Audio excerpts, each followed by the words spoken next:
Ever since I was a child, I could see the faint lines connecting me to others.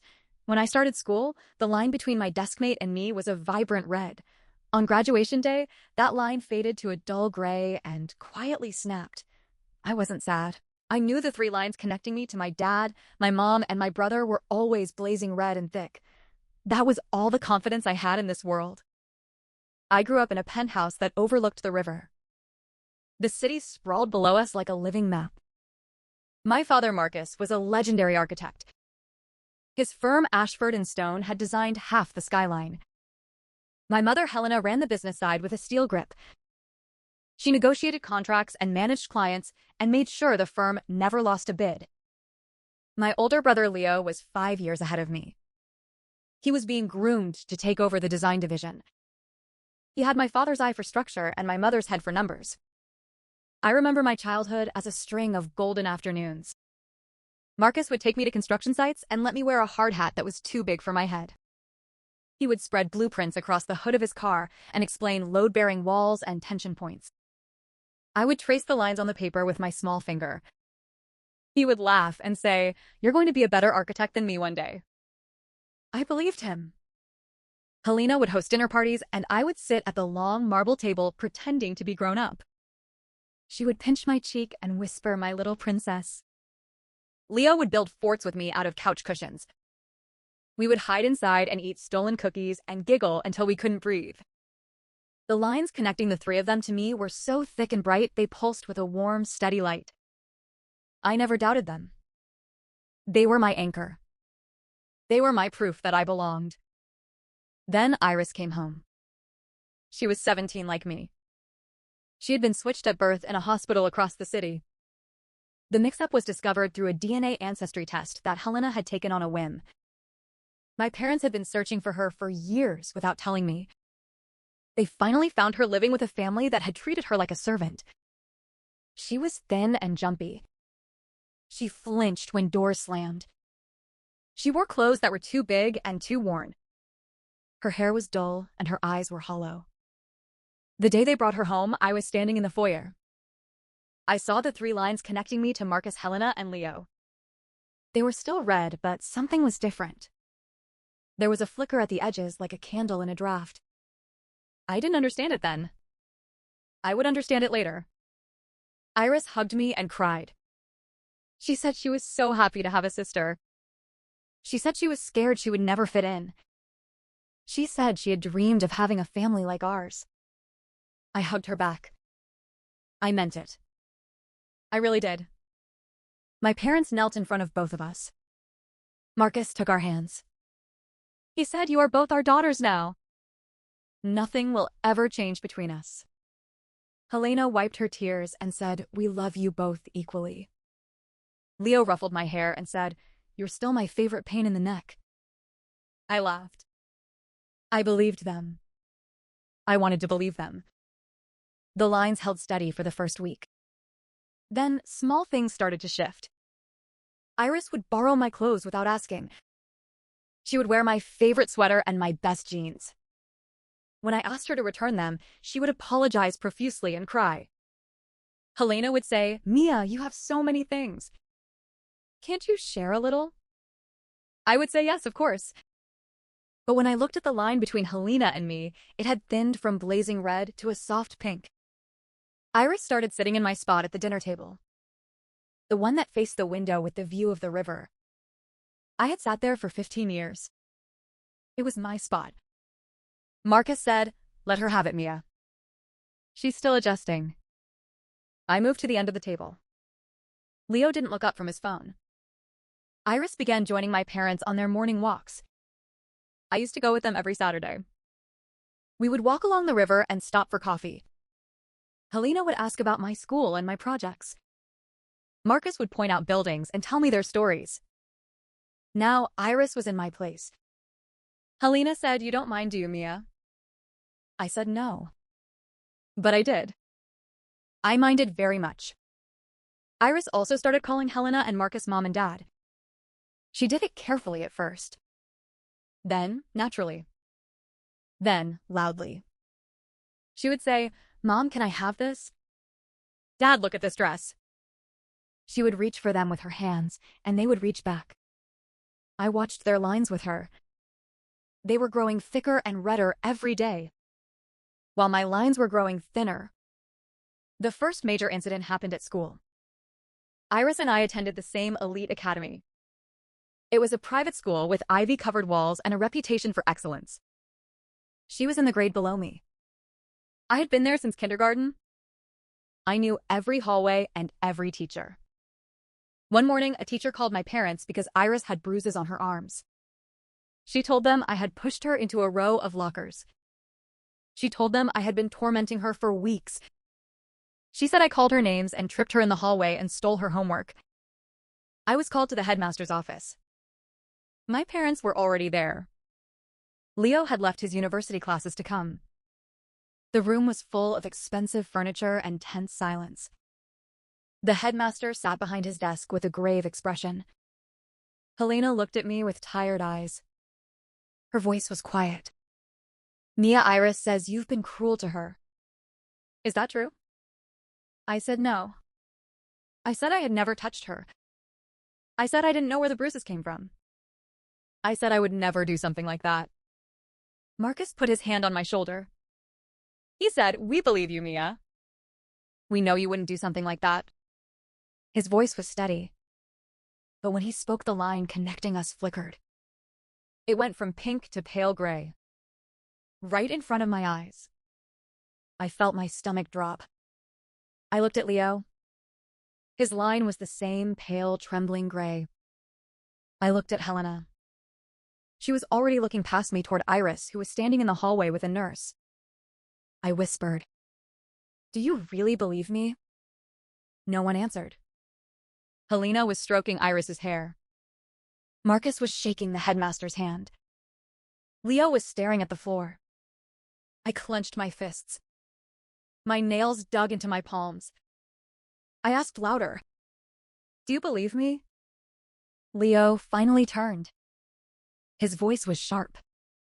"We already said we believe you. Can you please stop making a scene?" His eyes were cold. I had never seen that look before. I opened my mouth to argue, but nothing came out. I didn't dare speak again. I walked over to where Iris was sitting. I wanted to help. I wanted to show them I was not a bully. I wanted to prove my innocence with actions, not words. I picked up a glass of water from the side table and offered it to her. But as I stepped forward, my foot caught on the edge of a loose floor tile. I stumbled.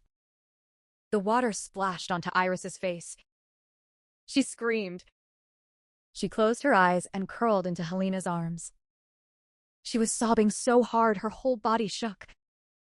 She said, "Mia, I'm sorry I told on you. Please don't hurt me again. Maybe you should just send me back.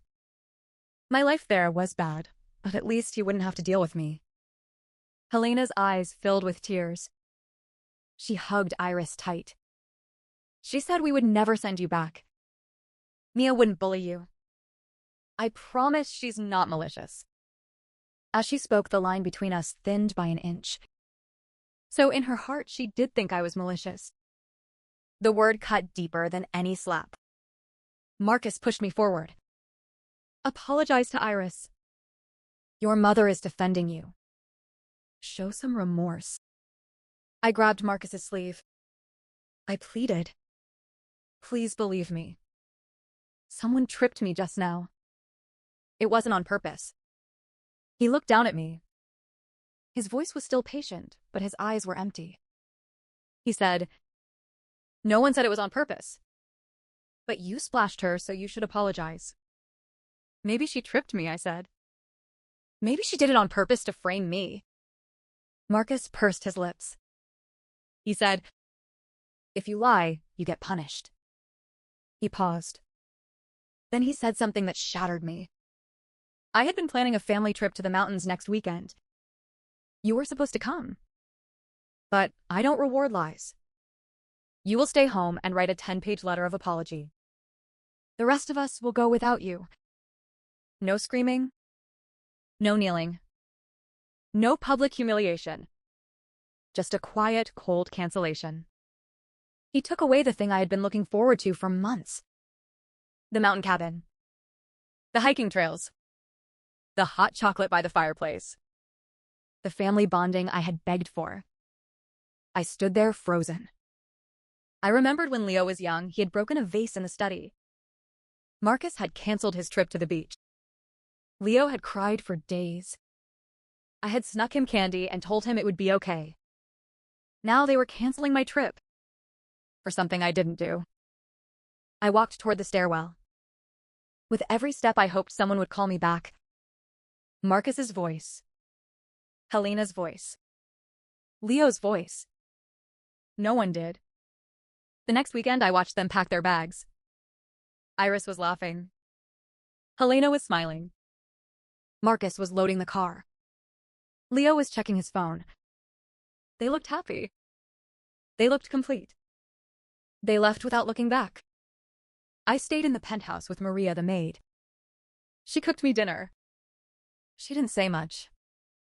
She just patted my shoulder and sighed. I spent the weekend in my room. I stared at the gray lines connecting me to my family. They didn't change. They stayed gray and thin. When they returned, Iris had photos on her phone. She showed them at dinner. Look at the view, she said. Look at the waterfall. We almost saw a bear. Marcus laughed. Leo ruffled her hair. Helena said we should make this a yearly tradition. I sat at the end of the table. I ate my food in silence. No one asked if I had a nice weekend. No one asked what I had done. I was invisible. The lines connecting us thinned even more. The second major incident happened 2 weeks later. I had a major project for my architecture class. A design competition. The winner would get a scholarship to the best university in the country. I had been working on it for months. My sketches were in a leather portfolio.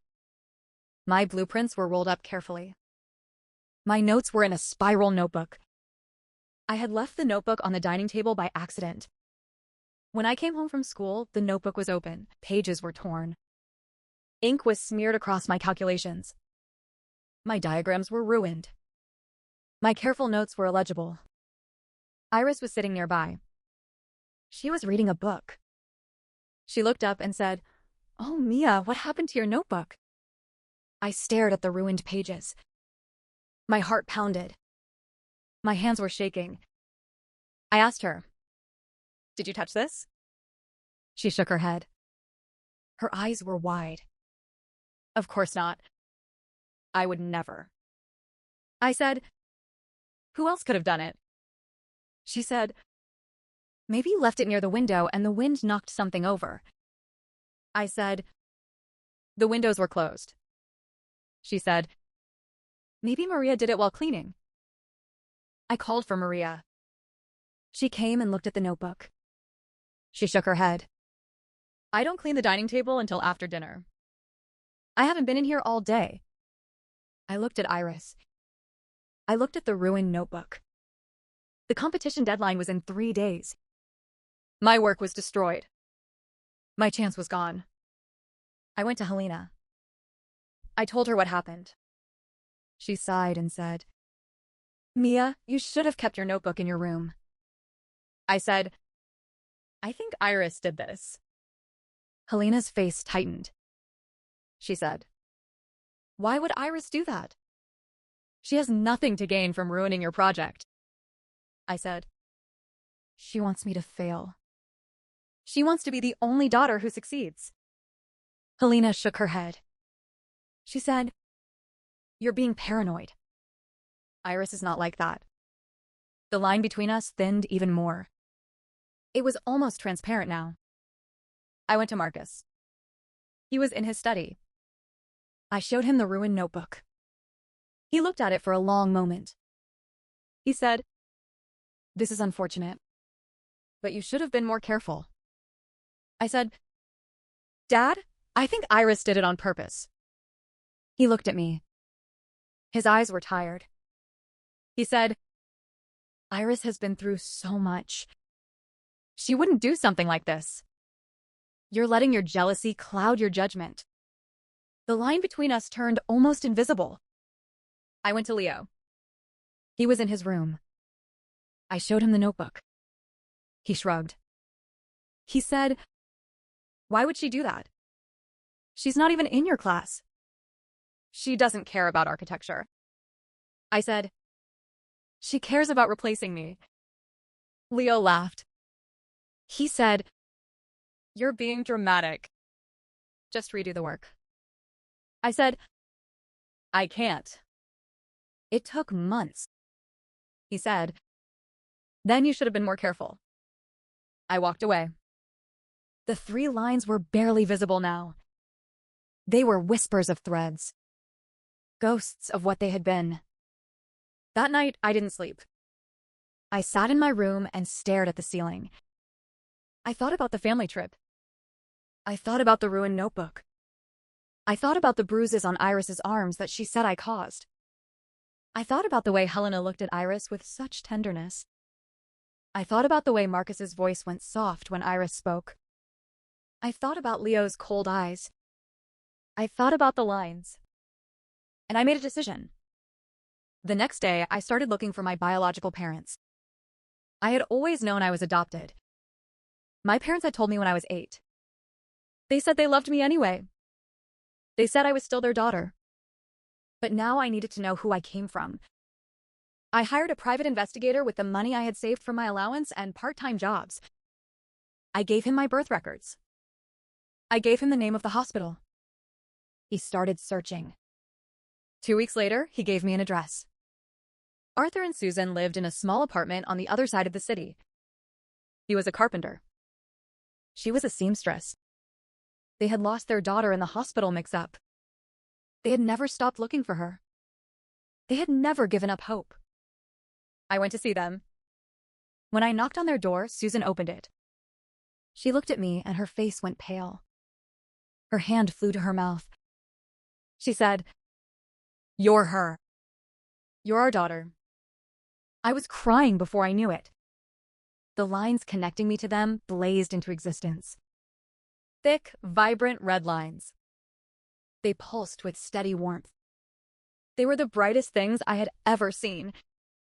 Brighter than the Ashford lines had ever been. Arthur came to the door. He saw me and his eyes filled with tears. He said, "We never stopped hoping. We never stopped." They hugged me.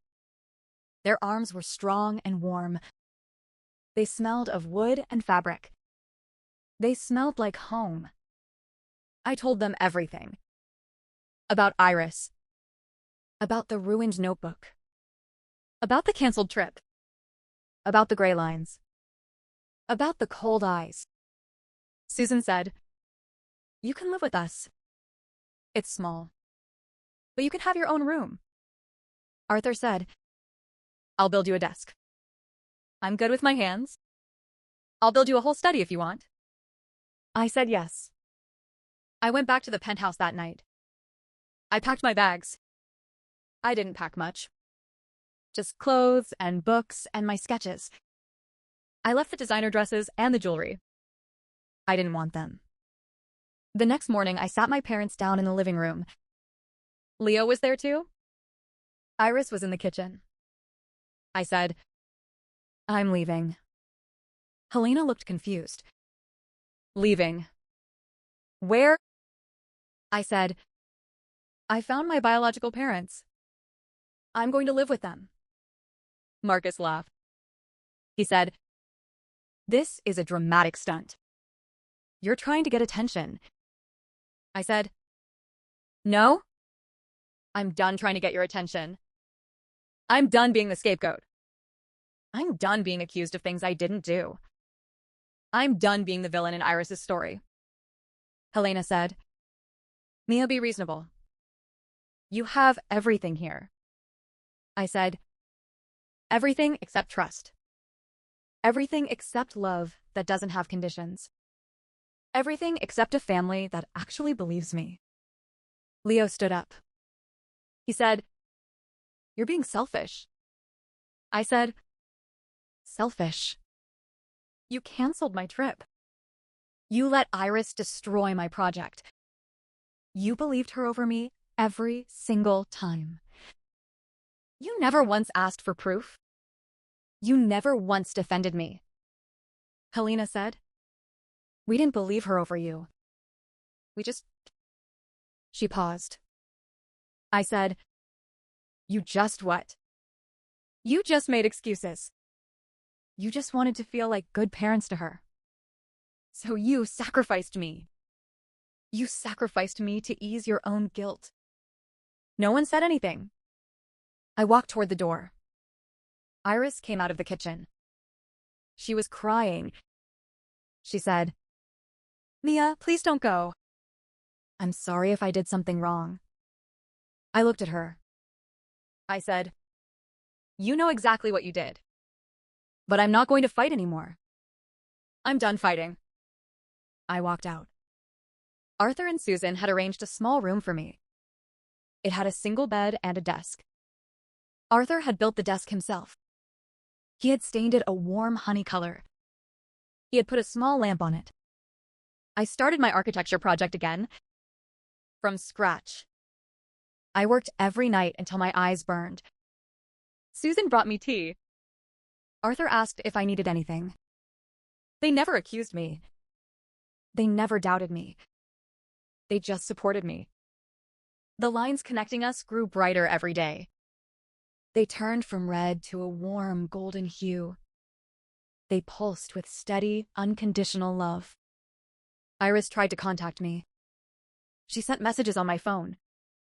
She said she missed me. She said she was sorry. She said she wanted me to come back. I didn't respond. 3 months later, I won the competition. My design was praised by the judges. The scholarship was mine. I sent a copy of the letter to Arthur and Susan. They cried. They framed it and hung it on the wall. Then the truth came out. A teacher at the academy found a torn page in Iris's locker. She had kept a page from my notebook as a trophy. The teacher recognized my handwriting from my previous submissions. She turned it in to the headmaster. The headmaster investigated. He found more evidence. CCTV footage of Iris in the dining room tearing the notebook. Photos of the bruises she had faked with makeup. The headmaster called my parents. Marcus, Helena, and Leo came to Arthur and Susan's apartment. They looked out of place. Their expensive clothes were stark against the worn furniture. Marcus spoke first. He said, we know the truth about the notebook. And about the bruises. I waited. He said, the school found evidence. Iris admitted everything. She confessed. The bruises were from a fall at school. She faked them to make you look bad. She destroyed your work to make you fail. She lied about everything. Helena was crying. She said, we should have believed you. We should have investigated. We failed you. We failed you completely. Leo couldn't meet my eyes. I listened to all of this. I felt nothing. No anger. No relief. Just a quiet emptiness. Then Marcus said, we're going to make it right. We've decided to hold a press conference. We're going to publicly apologize. We're going to tell the world that we wronged you. We're going to name Iris as the one who lied. Helena nodded. She said, we want to show everyone that you were innocent. We want to restore your reputation. I said, a public apology doesn't change what happened. Marcus said, we want to make it up to you. We want you to come home. I said, you stopped being my family when you stopped believing me. An apology in front of cameras doesn't undo the nights I spent crying. It doesn't undo the trip I missed. It doesn't undo the project I had to rebuild from scratch. Helena said, but we love you. We always have. I said, love without trust is just words. And your words stopped meaning anything a long time ago. Marcus stood up. He said, we've already arranged the press conference. We're going to do it whether you come or not. I said, that's your choice. But it doesn't change anything for me. They left. 2 days later, I watched the press conference on my laptop. Marcus stood behind a podium. Helena stood beside him. Leo stood behind them. They looked somber. Marcus read a statement. He said they had made a terrible mistake. He said they had allowed themselves to be deceived. He said Iris had fabricated the allegations against me. He said they were deeply sorry. He said they wanted me back. He said they hoped I would forgive them. Helena cried on camera. Leo looked miserable. The media ate it up. The story went viral. The adopted daughter who was cast out and replaced. The real daughter who lied and manipulated. The family that apologized too late. People sent me messages. They said I was brave. They said I should go back. They said I should forgive them. They said family is everything. I didn't respond. I focused on my studies. I graduated high school with honors. I got into the architecture program at the State University. Arthur and Susan cried at my graduation. I started university. I made friends. I met a young man named David in my design class. He had kind eyes and a gentle laugh. We became study partners. We spent late nights in the library. We drank terrible coffee together. We talked about buildings and dreams and the future. A thin pink thread began to grow from my chest toward him. It pulsed with quiet promise. It was healthy and steady. 4 years passed. I never went back to the penthouse. I never spoke to Iris again. Marcus and Helena tried to contact me. They sent letters. They sent gifts. They showed up at Arthur and Susan's apartment. I always politely but firmly said no. Helena came once when Arthur was out. She was sobbing. She said, "Please, just let me explain. Let me make it right."